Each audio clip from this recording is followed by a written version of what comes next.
your smile. Now the sunshine brings the light. Fill me out with a flame.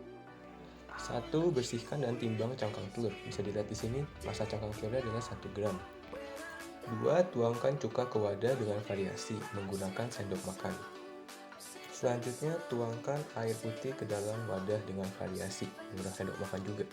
Nah, untuk perbandingan asam cuka dan air putihnya bisa dilihat di dalam tabel ini. Terakhir, masukkan cangkang ke dalam wadah dan nyalakan stopwatch-nya. Di detik ke-30 bisa dilihat, ini empat-empatnya sudah mulai bergelembung.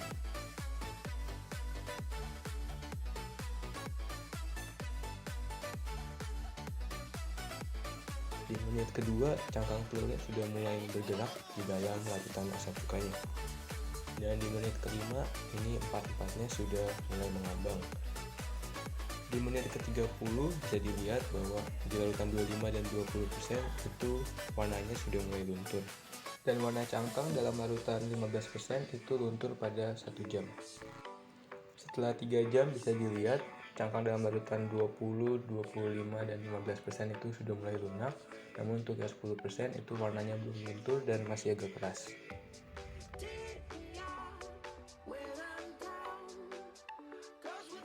Setelah waktu 3 jam, untuk cangkang dalam larutan 10% itu masih lumayan keras dan warnanya belum luntur. Sedangkan cangkang dalam larutan 15% itu warnanya sudah luntur dan cangkangnya sudah cukup lunak. Untuk cangkang dalam larutan 20% itu sebenarnya hampir mirip dengan cangkang larutan 15%, namun teksturnya lebih lunak sedikit. Nah, untuk cangkang dalam larutan 25% ini saya ngambil aja sudah sulit karena teksturnya itu udah lunak banget seperti bubur kertas.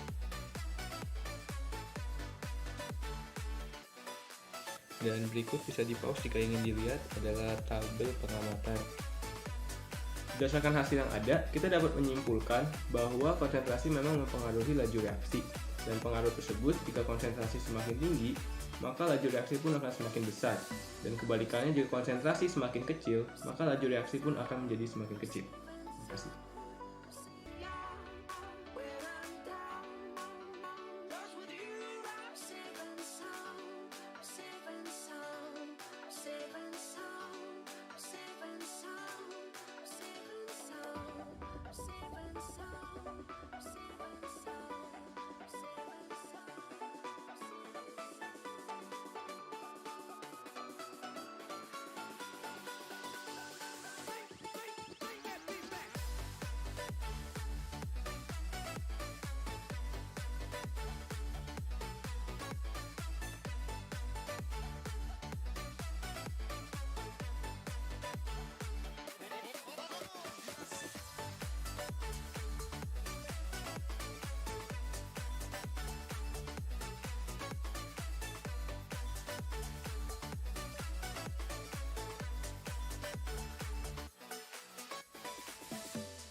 Untuk kesimpulan dari praktikum luas permukaan, maka semakin kecil luas permukaan dari benda yang direaksikan, maka laju reaksi juga akan semakin cepat.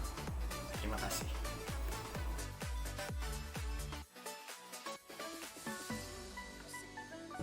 Sekarang telah tersedia penjepit lalu gula batu, abu rokok, korek dan lilin. Yang pertama saya akan menyalakan lilin terlebih dahulu.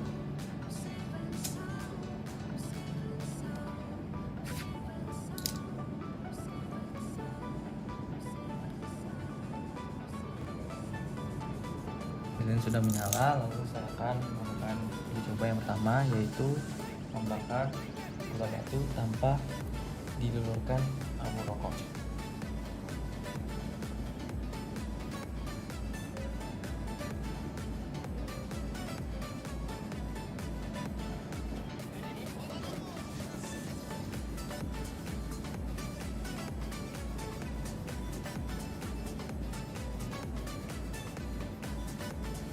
Setelah dibakar sekitar 10 detik, yang terlihat hanyalah gosong pada gula batunya.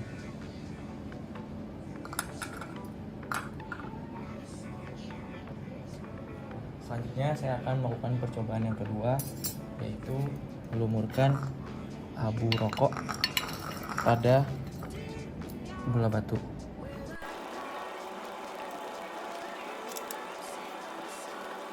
Sudah terlumuri, sekarang saya akan coba membakar sisi yang telah saya lumuri dengan abu.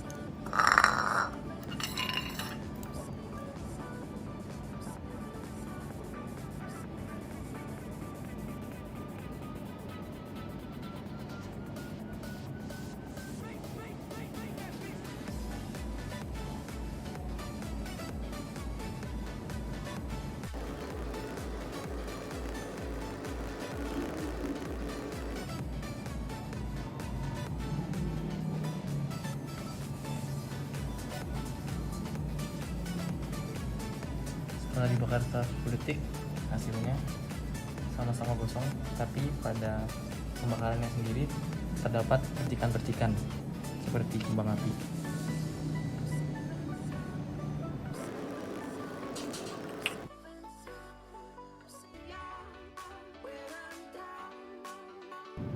Nah, kesimpulan yang dapat diambil dari praktikum kali ini adalah ada abu rokok yang berperan sebagai katalis. Katalis sendiri berperan untuk mempercepat laju reaksi. Nah, bisa dilihat dari hasil pembakarannya sendiri, bakaran yang tidak menggunakan abu rokok dalam waktu 10 detik hanya terbakar sedikit, sedangkan yang menggunakan katalis terbakar lebih cepat atau gosong. Walaupun mempercepat laju reaksi, tapi katalis sendiri tidak berperan dalam perubahan entalpi reaksi. Terima kasih.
Jadi sebagai kesimpulan, semakin tinggi suhu larutan yang digunakan, semakin cepat pula laju reaksi yang dihasilkan. Terima kasih.